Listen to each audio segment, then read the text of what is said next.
This is episode number 249 of the Inner Fight Podcast. Welcome back to another edition of the Inner Fight Podcast. My name's Marcus Smith. This show is brought to you by Smith Street Paleo. Over 100 paleo recipes over on smithstreetpaleo.com, and of course the Smith Street balls available at various vendors across the UAE. Definitely down here also at Inner Fight. Go check them out, smithstreetpaleo.com, and thanks to them for their support. We'll also be running some product giveaways with Smith Street Paleo, so make sure you stay tuned, listen up for that, and you could find yourself with some great goodies coming your way. This week's show is all about Inner Talks number 12. Remember, Inner Talks is a talk that happens here at Inner Fight on the last Thursday of every month that we have one on, sharing different ideas, inspiration, all sorts of different things going on there. And this week's talk, Inner Talks number 12, was from a gentleman, Majed Bin Essa, from within our community, who did something absolutely fantastic over summer as he ascended to the top of Europe, the top of Mount Elbrus, standing at 18,510 feet. He's one of the first Emiratis to get to the top of this mountain, and he shares in a Q&A format his experiences of conquering Mount Elbrus. I'm sure this is going to bring a lot to a lot of you, a lot of cool learnings in this, and definitely showing that anything is possible when you put your mind to it. Thanks a lot, Majid, for being with us at Inner Talks. Thanks a lot, folks, for joining us on this podcast, and I really do hope you enjoy this talk. This is Inner Talks 12. Good morning, and welcome to Inner Talks number 12. Welcome to one of our latest additions to the Inner Fight family as well. Is she awake, or she's still sleeping? She's not interested. Guys, I want to obviously start by thanking you all for taking the time to be here this morning. Obviously, Inner Talks has been going now for about 18 months. This is the 12th one we've had, and a lot of familiar faces here supporting the event, so thank you very much. The objective when we started this thing up is really to offer a platform for people to share experiences, no matter how big or small you really think they are. I think a lot of times, even the smallest things in people's lives really inspire others. So if you do have, or if you do want to come and speak or do something up here, it's for you guys. Or if you do have some friends that want to do that as well, that we can just pull 30 or 40 people together and get some inspiration. We're on Emirati time this morning, but we will be finished by 9, so that's all good.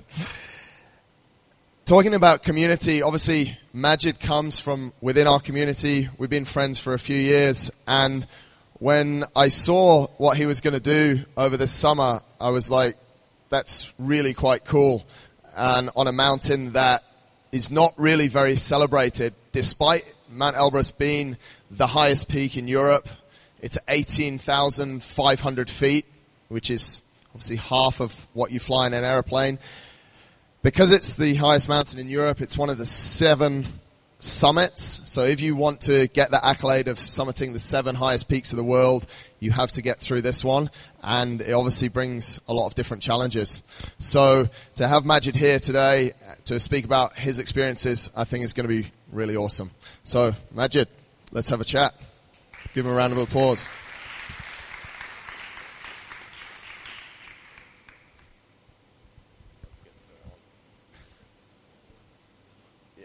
I hope so. Is it on? Hello. There we go. So, mate, before we start, for those that don't know you, maybe just give an introduction to yourself, what you do, a little bit of background on yourself. So, I'm 28 years old, and I do not work for a telecommunication company, and their logo is not blue. I have a desk job basically, and I spend minimum 9 hours a day in the office. And what I do is basically I work in customer experience, so I deal a lot. I don't directly deal with customers, but I gather a lot of data around what customers want or wish or want to see from our company, which is due, by the way, if you didn't figure that out. And what we're trying to do is a bit tough at the moment, but exciting. Is trying to turn the company's mentality from being product-based to customer-based. That's a little. You on Instagram, you go by the handle "I love my desk job." Can you explain to us sort of what that's about and if that's real or not? Well, I do love my desk job. But the reason why I created that is because I wanted to inspire people like me who have a desk job and go have a job that goes minimum 9 hours a day. And those people, I mean, like me, let's say 5 years ago, 4 years ago, I used to use that as an excuse. Not being able to practice all my hobbies, do all the activities I want to do, or even travel the world. So I wanted to use that as a platform to inspire people, to not use that as an excuse. Even though I have a desk job, even though I spend 9 hours minimum in the office, sometimes up to 11 hours, I still work out every morning. I still wake surf every weekend. I still climb a mountain. I still hike every weekend. So that's not a limit for me. And this is what I'm trying to do, especially for the local population.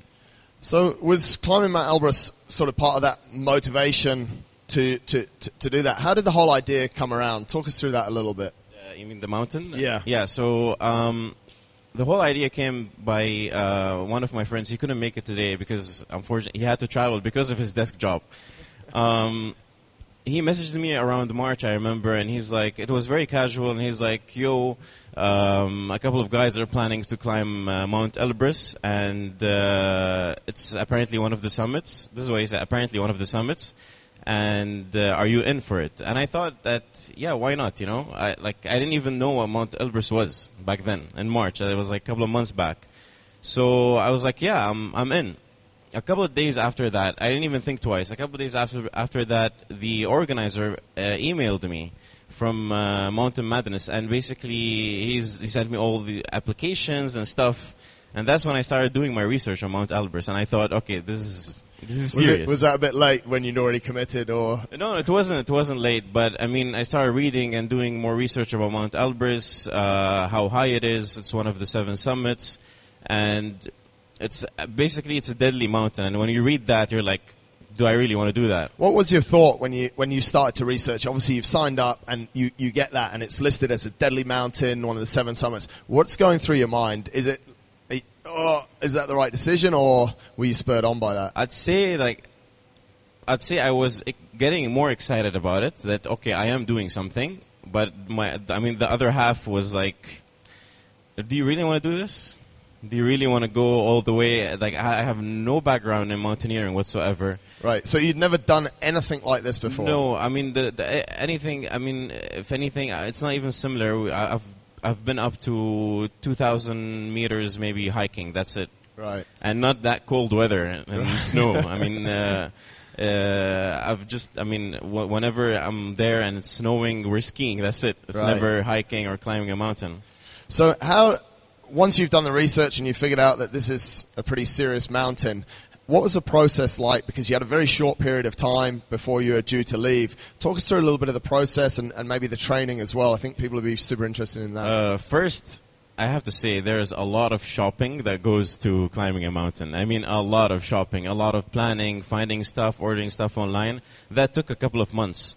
But at the same time as well, training for the mountain. What I did is basically whoever wants to climb a mountain should basically climb another mountain or like smaller mountains, like train, right? But you didn't really have the luxury of time there, right? Exactly. So I never did none of that, like any of that. Not, even my friends, we never went to a mountain, we never did that. But we have a gym at work, so I spent a lot of time there walking in an incline, and I was wearing the elevation mask a lot of the times, and at that time, it was a gray area for me because a lot of people would tell me that it would help and it would not. But honestly, it did help me, wearing the elevation mask in the acclimatization hikes, not the summit days. Summit days is another beast. Different story. Yeah, and I did a lot of sled pushes, sled pulls. And something that I didn't do, and I think is very important for a mountain climb, is a lot of core work. Right. I mean, a lot of hollow rocks. When you have a backpack and you're walking in an incline, you're most of the time you're bending. Right. So all the pressure goes to your lower back, and I already have lower back problems, so that wasn't something good to carry with me all the way up. So I would say a lot of core work would have been smart thing to do. Talk to us a little bit about the equipment. You said you had to go shopping. What kind of sort of equipment did you have to get, and how do you research about that, and how do you put the whole thing together? Because that, again, on a short time scale, must have been a massive challenge. I mean, the organizers sent us a list of things that we need to buy. I mean, shoes, everything. I mean, inside out, I had to shop for everything because I've never been to, up to -20. That's what they told us. Right. And it was a bit, for me, -20 is like, that's a big deal because I think for anyone, because it's the furthest I've been when it goes to temperature, and it's -6 probably. Right. So starting with shoes, I had to buy specific shoes. People use the same shoe for Everest. It's like 3 layers of shoes in one, and it keeps you warm. Stuff like axes, poles, a sleeping bag. Which is really, really, really warm.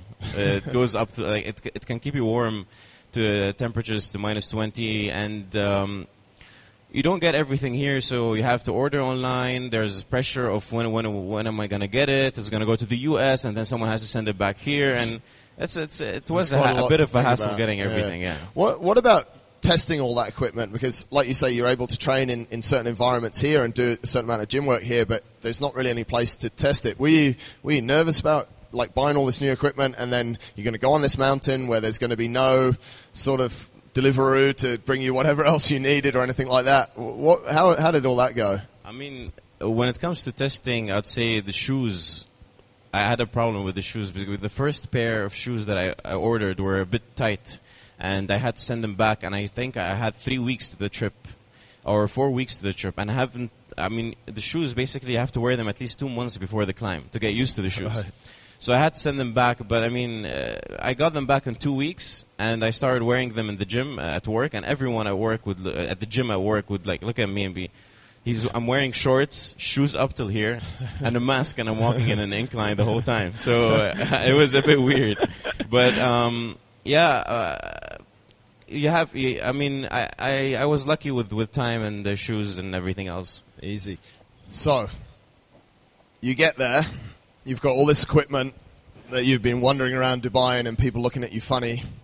What do you feel when you sort of see that mountain? You said it there, that's the mountain we're going to climb. What's going through your mind and body? Just to comment on the video, this is the first acclimatization hike we did, and whenever I show the meters on my watch, just minus 500 of that, because my watch was off by 500 meters. Right. Just to point that out. When I saw the mountain the first time, all this time, this was like a holiday compared to the summit day. This was like seeing the mountain, and this is amazing. I cannot wait to get there. This is, every time we saw the mountain, every time we went on a hike, you get even more excited for summit day. Yeah, but the environment and the atmosphere that make you nervous, or because you're essentially, as you said, you've had a really short period of time. Like, do you feel, am I prepared? Am I not prepared? Is there any sort of self-doubt that starts to creep in? I think of that, but I would say that was a mistake that I did. I was very comfortable myself. Like, when it comes to confidence, I was up there. I'm like, yeah, I can do this mountain. No problem. And a lot of people would tell me, yeah, you've been to the army, this is nothing. You've been in the desert, this is nothing. And you do CrossFit every day, so this will be fine. So I was comfortable. I can do this. So what do you do when you get there? You had some acclimatization. How does the sort of itinerary pan out up until the summit day? So basically, we flew from Moscow to this place. It's a small town called Mineral Vody, which is mineral water in Russian. And then you drive up to Terskol, where the mountain is. Right. And from there, we do 2 acclimatization hikes. That was the first one you saw. We went up to 3,800. Yep. And it was beautiful. It was a sunny day, nice shorts, relaxed, Innovates. Like no pressure, no shoes or equipment. It was nice taking pictures. Felt like a holiday. And it was a bit stressful at some point because the incline was a bit more than what we expected. Right. And that's when you start a little bit to feel the oxygen level going down. Yeah. A lot of people, obviously, I think, are interested about the oxygen. You said you trained in an elevation mask. When do you start to feel oxygen deprivation? At what height were you?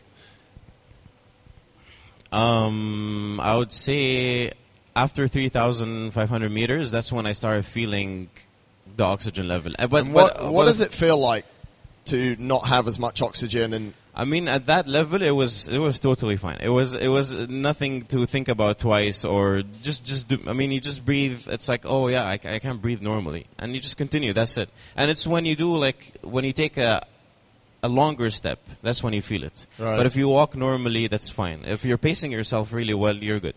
So on your acclimatization days, how long were you actually moving for? How many hours? What sort of work work was it? We were doing 6 to 8 hours a day. Just trekking up and then coming back down? Yeah. And in that time, mate, when you're there, does it start to build like tension around you with the people that you're with? Obviously, you're with a group of people. Talk us through a little bit about that environment. I mean, the first one was fine. Everyone was having fun. No one felt anything. No one felt bad or started having headaches or anything. So we were fine. The first one, it's just people keep asking questions. They keep asking questions that you never thought of, and you start thinking about those things. Like, for example, okay, we did this hike. On Summit Day, is it going to be similar? And the guides will tell us, why are you thinking of Summit Day? Think of today. Right. And then tomorrow we'll think about tomorrow. Yeah. Summit Day, we'll think about Summit Day. Yeah. Don't go to Summit Day and start thinking about, okay, how cold is it going to be and how's the weather going to be. You're going to get yourself all, nervous before you even get to the summit. So that was one of the key things that we had to do, and to basically relax and just think about the next step and not the goal at the end. How relaxing actually was it at 4,000 meters? Honestly, if you look at the videos, it seems like a holiday so far. So, I mean, all that was fun. I mean, it was it was a bit tough because I remember 15 kilometers of incline walk the whole time. Right. And you started feeling the oxygen again, hitting you again. But I mean, you saw the scenery. I mean, the waterfalls and everything. It's beautiful. Talk to us a little bit about food. How do you manage your food? How many do you base it on calories? How did you put all of that together? Paleo bowls. No, correct. With the food, I mean, we had breakfast, lunch, and dinner every day at a specific time. I mean, from my experience, I think that the amount of food we had wasn't much when it comes to calories. Right. But I mean, that's what we had, and it was fine. It was good food. I mean, it wasn't bad. Some people had a hard time eating some of the stuff.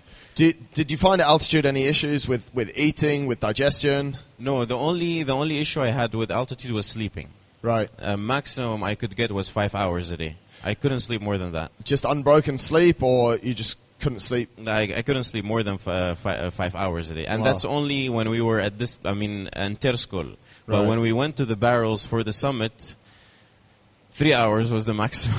Talk us through that, mate. Talk us through the next part and up to the summit. So basically, we spent 2 nights in Terskol. It was nice. I mean, food was good, comfortable bed, nice toilets, everything. And we did 2 acclimatization hikes. On the 3rd day, basically, we took a huge cable car up to the barrels. The barrels are basically diesel tanks. Since the Soviet times, they turned them into living areas, basically. And you take all the food with you up there. You take all the bags and everything. And basically, everything is cooked up there. So you're limited with food, and you're limited with water, which was a big deal for us. And we reached there. It's at 3,800. So basically, we're spending 2 nights at a place that we were actually hiking up to and going down, And we went there. We spent some time doing something called snow school, and basically it was very interesting because they teach you how to keep yourself safe and the group safe by using your ice axe. And when you fall, how you can grab on and not basically pull everyone, because at some point you have to tie yourself to the person in front of you. And we're like a group of 5. So if one guy falls, everyone falls. Right. So it was very important. And while you're climbing Elbrus, basically the track is very narrow.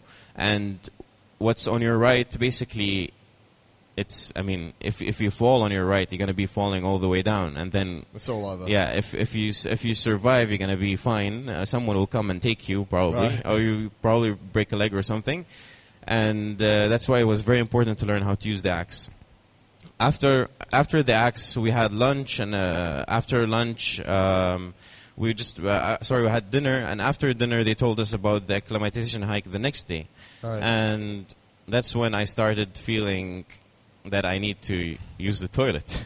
Right. So basically, beforehand, they told me that the toilets up there are really bad. And I've done my military service, and I've seen, I've seen really dirty stuff. And I told them it's fine, you know, it's how bad can it be? Yeah. So basically, from the barrel to the toilet, it's a bit of a hike. I mean, just walking to the toilet, I'd feel I'm out of breath. Right. The oxygen level there was, it got pretty serious. I'd feel like I'm out of breath. So you reach the toilet. They made like a small, let's say, ladder out of whatever they could to get to the toilet. And the toilet is basically a huge, let's say, a cube, and a rectangle shaped with a wooden door. Right. So basically, you open the door, and then smell comes in. So the only thing you see is a wooden floor with a hole in the middle. Right. And of course, you can see the remainings of the person. Excellent. And then, if you manage to walk and you look down and you see the remaining of the people who the past year probably. Right. And so when I went, at first I went in and I'm like, you know what? And you're not feeling good at this stage. Yeah. Right. I'm not feeling good. And I went in and I'm like, you know, maybe this is not worth it. Maybe I can hold it in for another night. So I went back to the barrel and I'm laying down and we're discussing the toilet with the guys. I'm like, guys, what do you think? And you cannot do it, outside the barrel, because basically the barrels are the first point after the cable car, and you have a lot of people, they come there to see the mountain. Right. So you cannot do it in front of people coming to see the mountain. You're going to ruin their experience. And when the sun goes down, you cannot do it because basically it starts raining and it starts, you get a lot of hail, and basically if you take off your pants there, everything will freeze. It's pretty cold at night. So you cannot do that as well, and you only get electricity 2 hours a day. Right. So there's no electricity, no lights, and at night it's impossible. So the only option you have is doing it in the day in the toilet. Right. So I was like, you know what? I'll give it another try. I went in. I stood there, and bear in mind that the whole thing is wet, and I don't know if it was wet because of the rain or the person didn't before me missed the target. So I started thinking how I'm gonna take off my pants, how I'm gonna it's a bit tough. So I couldn't stand the smell. So basically I covered my nose. And when I covered my nose, that's when I made it even harder to breathe. Right. It's already hard to breathe and out of breath. So we went back. I went back for the second time. Mission failed. But then the third time, thank God, everything was fine. For me, that was one of the toughest things in the mountain. Yeah, you gotta keep, the digestion going. So we have one of the guys who didn't do it for 3 nights. Right. He held it in. It was that tough. You go through that when you're doing such things. Because that's it's a funny story, mate. But it's something that we have to do as humans, obviously, and these really simple things that when you get to that altitude and in those circumstances, are not as easy as they are normally. How are people around you, and how do you deal with that?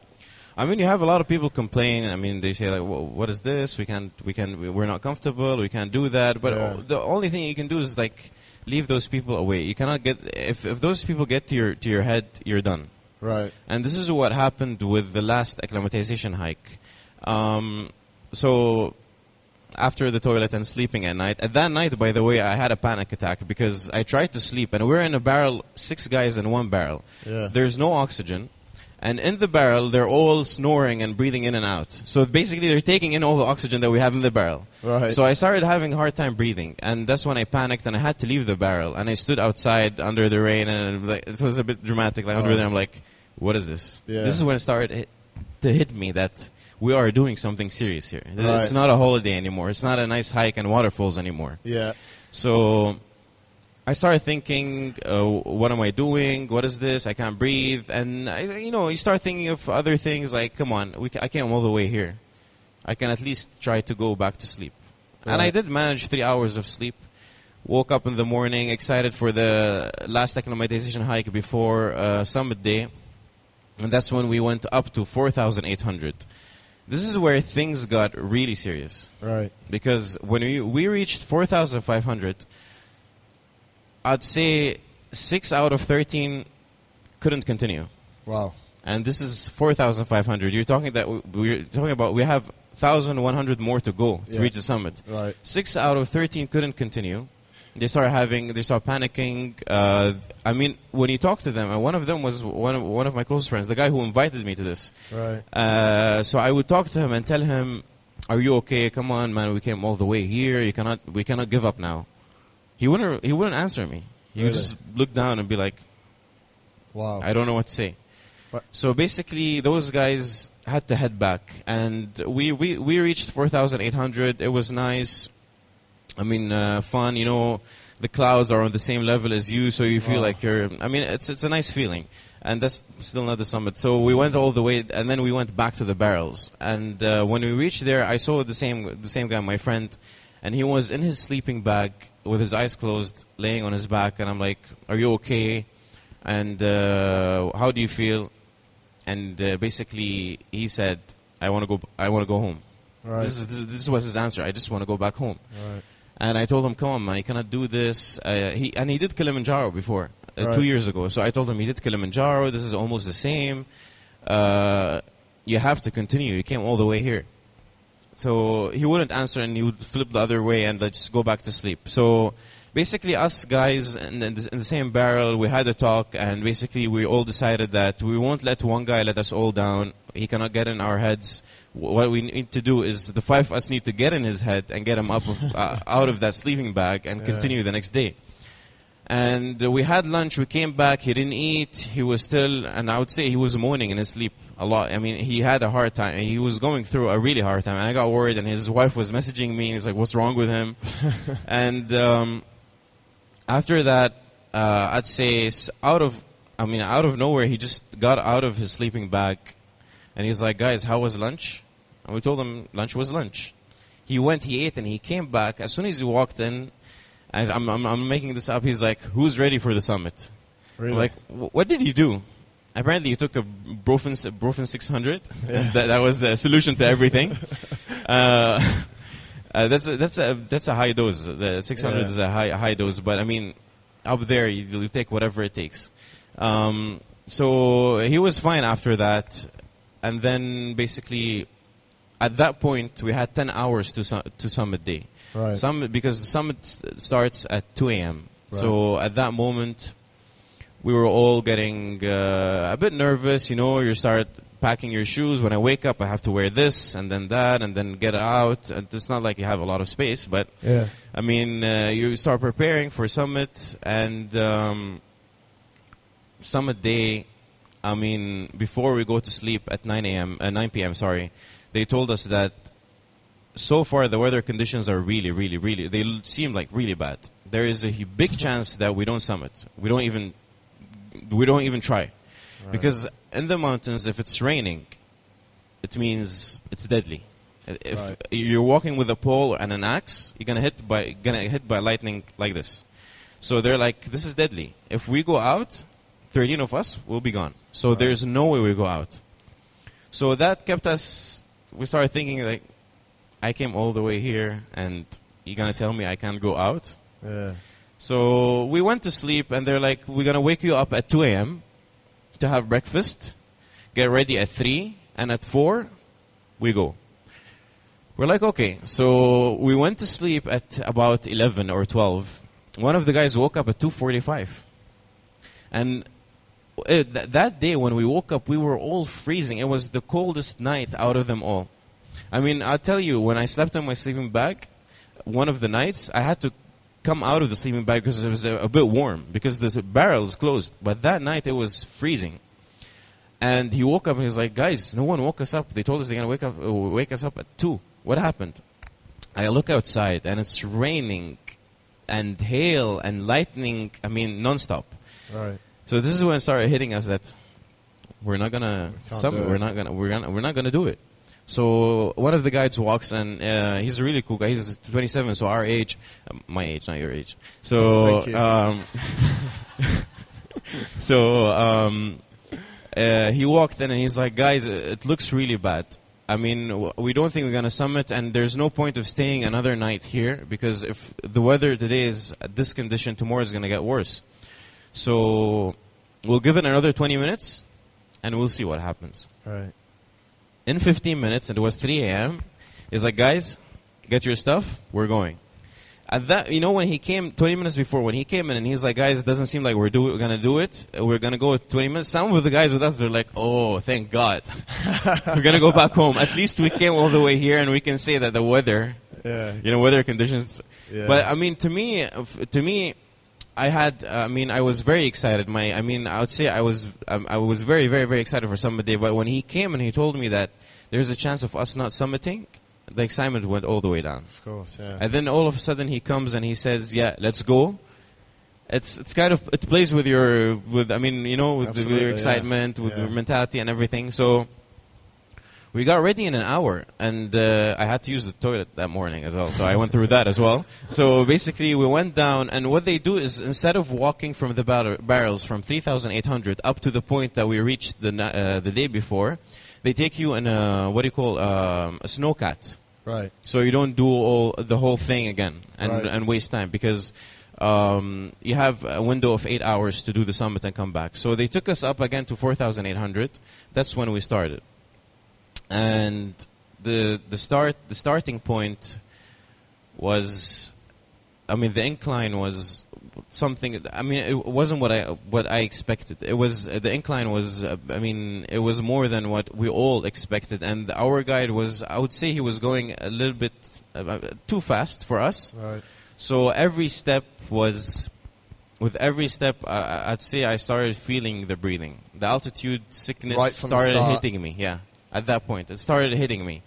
I can't breathe, and when you can't breathe, you start panicking, and that's when you start panicking, everything's forget it. It's either you continue, you just be in that state and continue, or basically just give up and go back. So I'd say, and that was just the beginning part. It's not like. This is the beginning part. I didn't even reach 5,000 meters. Wow. So they told us that we have to basically walk in an incline for another hour. And I'm like, seriously, another hour? There's no way I do that. There's no way. And we were just maybe halfway. So then they decided to have a break. That's when I sat down and, you sit down, you relax, and then you get your energy back and you walk again. So the second break we took, it was for half an hour. Which is really, really, it's very important. For us, when they told us half an hour, we're like, oh, half an hour, that's a lot. Why? We're wasting time. But believe me, half an hour felt like 2 minutes. I sat back. That was after the first incline. It was at 5,300 meters, as far as I remember, 5,300 meters. And my watch was fine then. It wasn't off by 500 meters. So 5,300 meters, that's when I sat. And basically the next slope is behind me. So the guy is saying, guys, half an hour, and then we're gonna hit the slope again. So I look behind me, and I think there is no way I do that. There is no way on earth that I do what I just did again. Right. There, and the slope looks even worse than the one we did. So.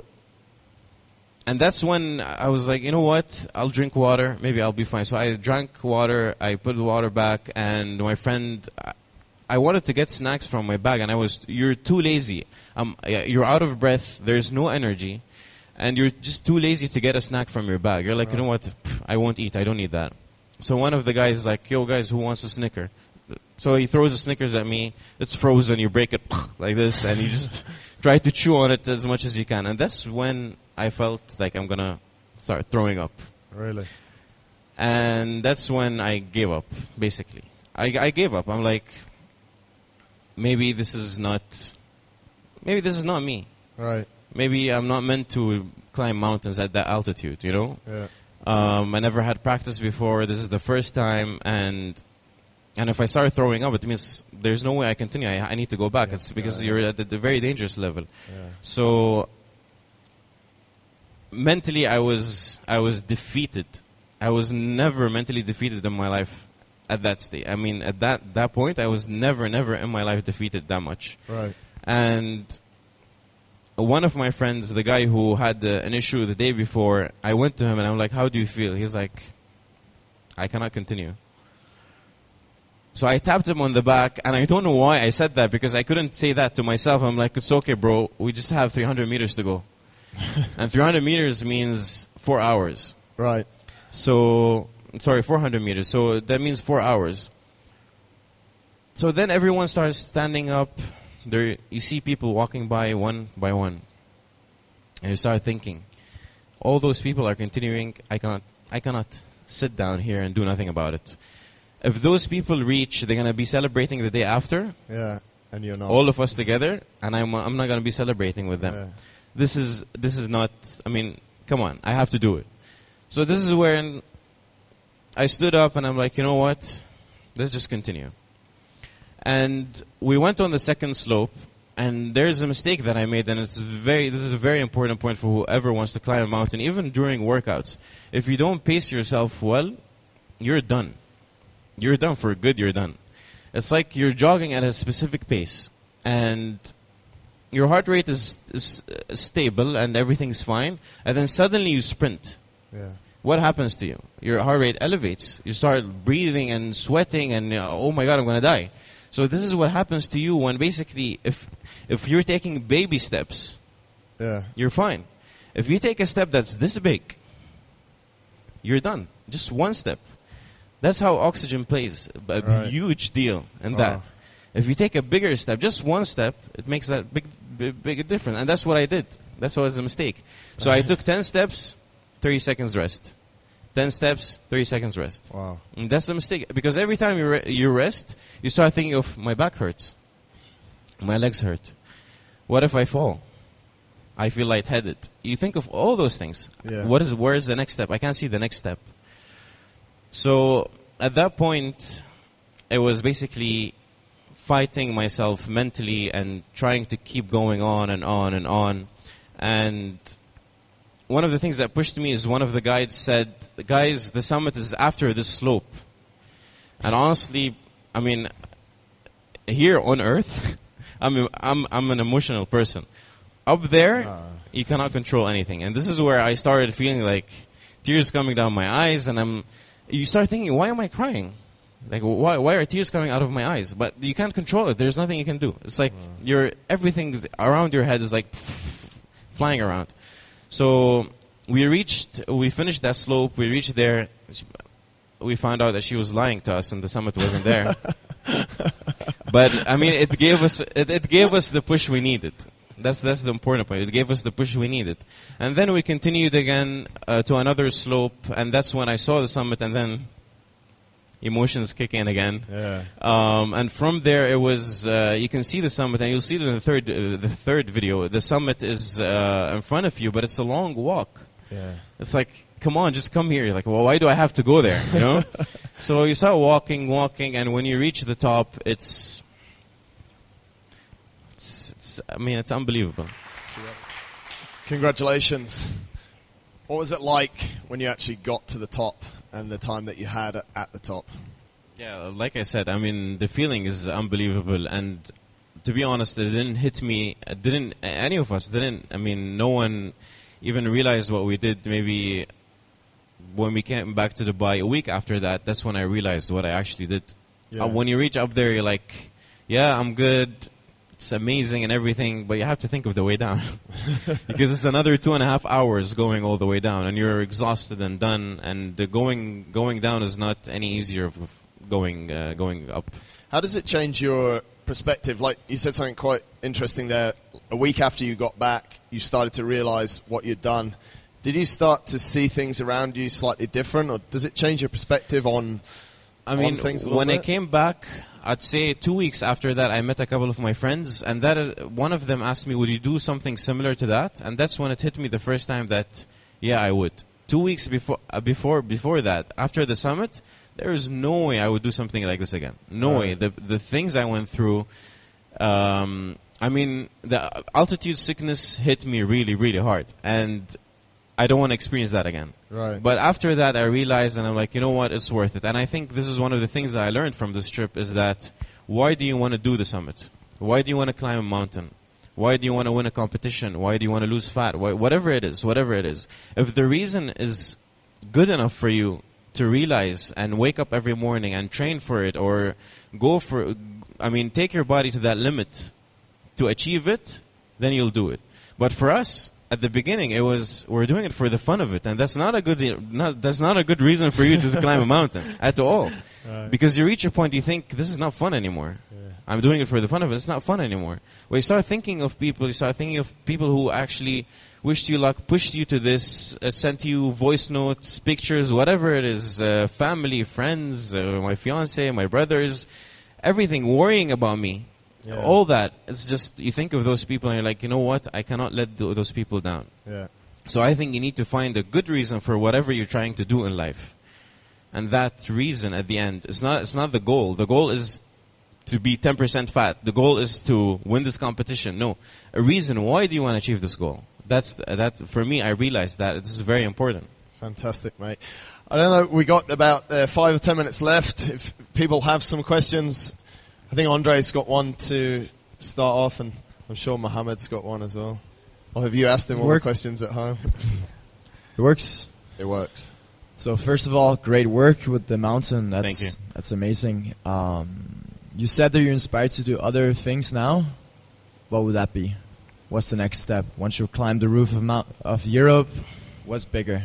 I mean, at the moment, I'm not in that area where I want to do the 7 summits. For me, this is a summit, yeah, but it's at the end of the day, it's a mountain, and I'm really, I have a couple of mountains ahead that I want to climb. They don't have to be one of the summits, but they are a bit tough and they require more skills. And this is what's more interesting to me, learning new skills. And I'd say one of them is Mont Blanc or Matterhorn. And now I have a partner in my life to share that with. Probably Mont Blanc or Matterhorn. Yeah, we can do it together. Oh, that's amazing. I heard stuff. Yeah. Hi, Majid. Hi. First of all, well done. Thank you. Just a question on terms of the training leading up, the training you did before going on the climb. Is there anything you would change, or maybe do something better, or were you happy with the way you were on the treadmill with the mask and the shoes? I would say probably less weights, more cardio. Definitely, that's what I need. But at the end of the day, what really broke me down there is not my fitness level. It was my mental toughness. I mean, definitely, I don't know how you can you can get that from workouts, but that was something else. We had a guy with us who's not even close to being fit, and this is the 3rd summit he's doing. I mean, the guy is, I don't like to say that, but he's big. I mean, he's not even close to being fit, but he's mentally very, very, very strong. Hey, Majed, Alf Mabruk on your achievements. It's a hell of an achievement. Question for you. In 20 years' time, what are going to be the main memories that when you look back on your summit, your adventure in Russia, what are the 3 or 4 memories that are going to stick most in your mind? This is a good question because I always tell this to my friends. Every time I think of Elbrus, I don't have. It's an amazing memory, but at the same time, there is something inside me that feels really, really bad, and I mean, because it was tough.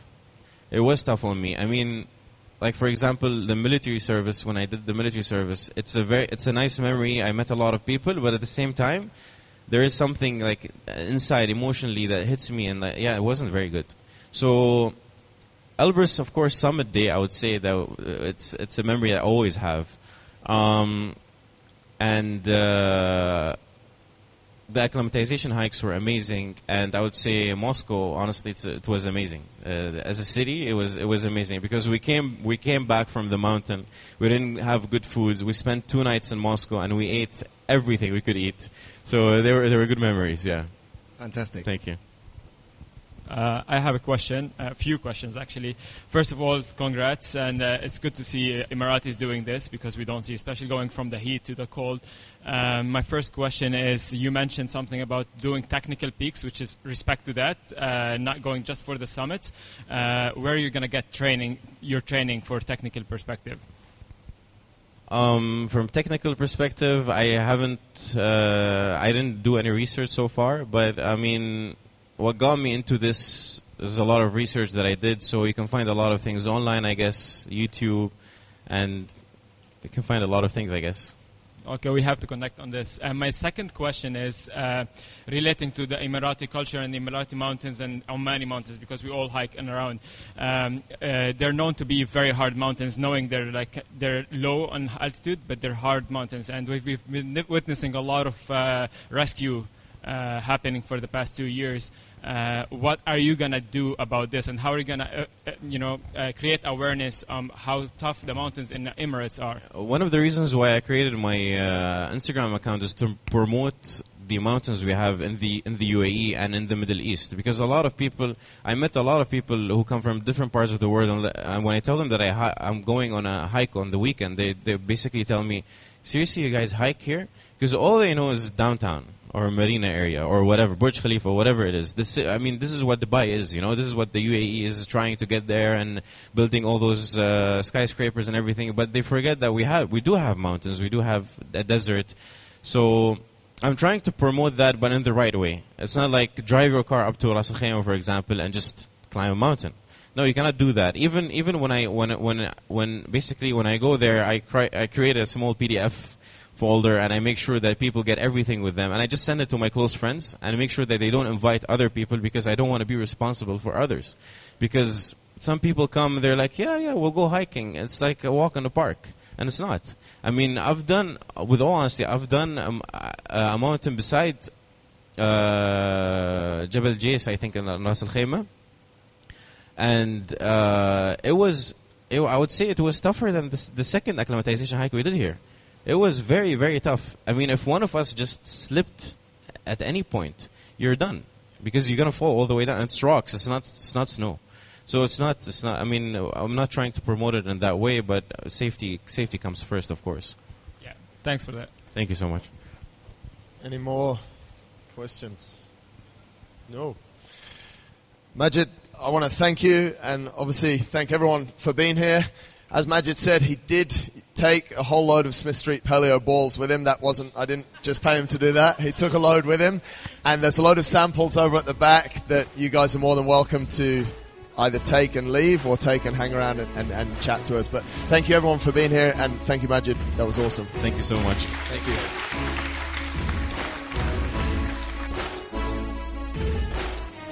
Massive shout out to Majid. Ultimate respect. That's a great effort scaling to the top of Mount Elbrus, and a great talk he gave there. Remember, Inner Talks happens every month at the end of the month, last Thursday in the month, and we get some pretty cool people in to speak to you. I did tell you at the start that our show sponsors are Smith Street Paleo. If you want to grab yourself a bag of Smith Street Paleo sample balls, a whole bag of them, there's about 8 packets of 3 in there. All you need to do is hop over to iTunes, rate this Inner Fight podcast, and leave us a comment. Send us an email to winning@innerfight.com to tell us that you've done it, all of this will take you about 3 minutes, and then you will get a sample bag of Smith Street Paleo balls. It's that easy. Of course, if you do have any questions for the podcast, mail us winning@innerfight.com. We'd love to hear from you. Until next time, take care.